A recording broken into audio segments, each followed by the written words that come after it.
ये कहानी उस सितारे की है जिसकी चमक ने करोड़ों चेहरों पर हंसी ला दी थी, लेकिन फिर एक दिन वही चमक अचानक अंधेरे में कहीं खो गई। ये कहानी है कॉमेडी के बादशाह राजपाल यादव के अर्श से फर्श पर आने की।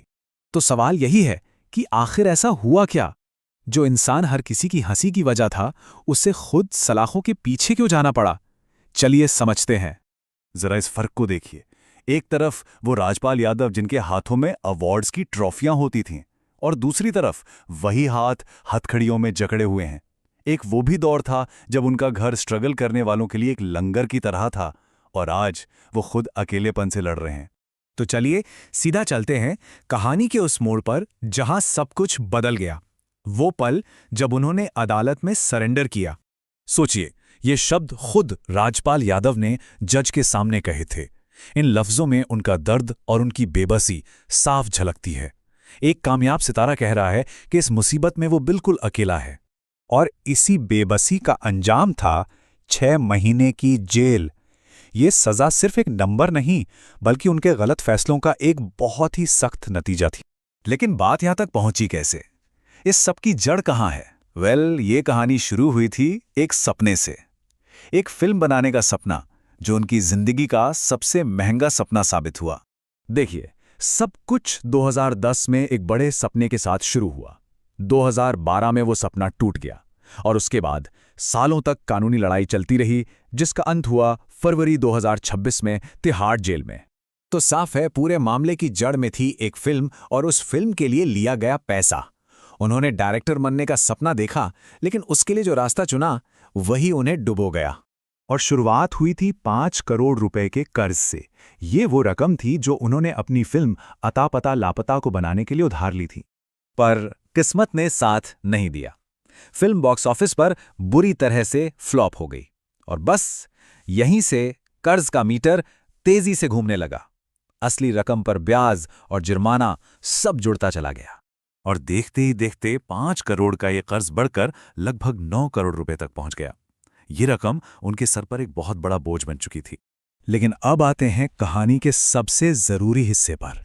उन्हें जेल सिर्फ कर्ज न चुका पाने की वजह से नहीं हुई। नहीं, असली वजह थी वो गलतियां जो उन्होंने कानूनी कार्रवाई के दौरान की। जी हां, कर्ज एक तरफ, लेकिन राजपाल यादव के लिए सबसे बड़ी मुसीबत तब बनी जब उन्होंने कोर्ट को दिए गए वादों को बार बार तोड़ा। इससे अदालत बेहद नाराज हो गई। इसी को कहते हैं कंटेम्प्ट ऑफ कोर्ट, यानी अदालत की अवमानना। इसका सीधा सा मतलब है अदालत के आदेशों को ना मानना या दिए गए वादों से मुकर जाना। और राजपाल यादव के केस में ये कर्ज से भी बड़ा गुनाह बन गया। और जज ने भी अपने फैसले में ये बात बिल्कुल साफ कर दी। उन्होंने कहा कि कानून की नज़रों में सब बराबर हैं, फिर चाहे कोई एक्टर हो या आम आदमी। मशहूर होना आपको कानून से ऊपर नहीं रखता। तो एक तरफ तो ये कानूनी और पैसों की उलझनें थीं, और दूसरी तरफ इस पूरे संकट ने बॉलीवुड की दोस्ती यारी की सच्चाई भी सबके सामने लाके रख दी। ये शायद इस कहानी का सबसे इमोशनल पहलू है। एक तरफ वो राजपाल यादव, जिनकी रसोई कभी 24 घंटे उन स्ट्रगलर्स के लिए चलती थी जो आज बड़े स्टार्स हैं, और दूसरी तरफ मुसीबत में घिरे राजपाल का ये कहना कि कोई दोस्त मदद के लिए आगे नहीं आया। हालांकि ऐसा भी नहीं है कि सबने मुंह फेर लिया। इस मुश्किल वक्त में उनका परिवार पूरी मजबूती से उनके साथ खड़ा है, और सोनू सूद, राव इंद्रजीत सिंह और तेज प्रताप यादव जैसे कुछ लोग मदद के लिए आगे भी आए हैं, जो एक उम्मीद की किरण की तरह है। तो राजपाल यादव की ये कहानी हमें क्या सिखाती है? ये सिर्फ एक इंसान के उतार चढ़ाव की कहानी नहीं है, बल्कि इसमें हम सब के लिए कुछ बहुत जरूरी सबक छिपे हैं। यहाँ 4 बहुत ही जरूरी सबक हैं। पहला, कामयाबी को संभालना उसे पाने से ज्यादा मुश्किल है। दूसरा, एक साइन किया हुआ चेक सिर्फ कागज का टुकड़ा नहीं, एक कानूनी वादा होता है। तीसरा, कोर्ट के आदेशों को हल्के में लेना बहुत भारी पड़ सकता है। और चौथा, सही वक्त पर कानूनी सलाह लेना आपको बड़ी मुसीबतों से बचा सकता है। और हाँ, ये जानना भी बहुत जरूरी है कि 6 महीने की जेल की सजा अदालत की अवमानना के लिए थी। इसका मतलब ये नहीं कि कर्ज माफ हो गया। वो 9 करोड़ का कर्ज उन्हें इसके बाद भी चुकाना ही पड़ेगा। तो आखिर में सवाल यही उठता है, क्या तिहाड़ की सलाखें राजपाल यादव के करियर का अंत है, या ये सिर्फ एक कड़ा इम्तिहान है जो उन्हें भविष्य के लिए एक बड़ा सबक सिखाकर जाएगा?